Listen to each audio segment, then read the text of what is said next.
বিশ্বকাপ ফাইনাল হারার পরে কি শুরু হলো নতুন এক বিতর্ক? মেসিদের বিপক্ষে কি সত্যি আন্তর্জাতিক ষড়যন্ত্র চলছে, নাকি এটি কেবল আবেগের বহিঃপ্রকাশ? এই প্রশ্ন ঘিরেই তোলপাড় ফুটবল বিশ্ব। কারণ আর্জেন্টিনার একটি জনপ্রিয় টেলিভিশন চ্যানেল প্রকাশ করেছে এমন একটি তালিকা, যেখানে 10 জন আন্তর্জাতিক ব্যক্তিত্বকে আর্জেন্টিনা বিরোধী প্রচারণার সঙ্গে জড়িত বলে দাবি করা হয়েছে। 2026 বিশ্বকাপে শিরোপা ধরে রাখার স্বপ্ন নিয়ে মাঠে নেমেছিল লিওনেল মেসির আর্জেন্টিনা।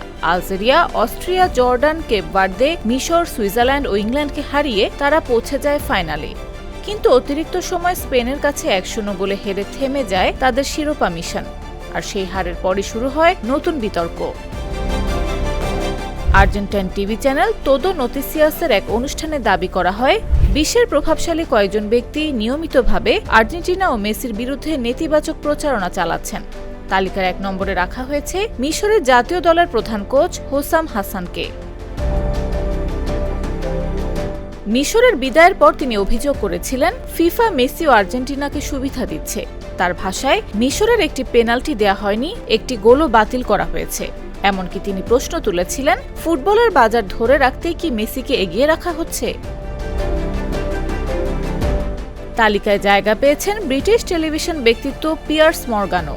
আর্জেন্টিনার খেলোয়াড়দের আচরণকে সহিংস ও ফুটবলের জন্য কলঙ্ক বলেছিলেন তিনি।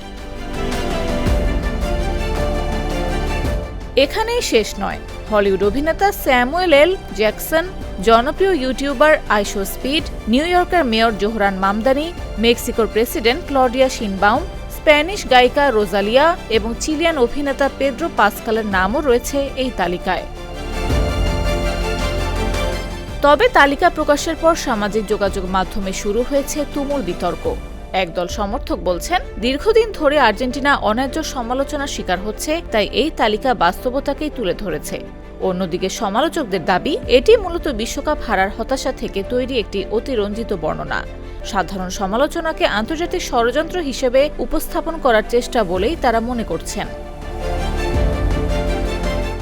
তাহলে প্রশ্ন থেকেই যায়, এটি কি সত্যি মেসি ও আর্জেন্টিনার বিরুদ্ধে সমন্বিত প্রচারণার প্রমাণ, নাকি বিশ্বকাপ হারার পর আবেগপ্রসূত এক প্রতিক্রিয়া?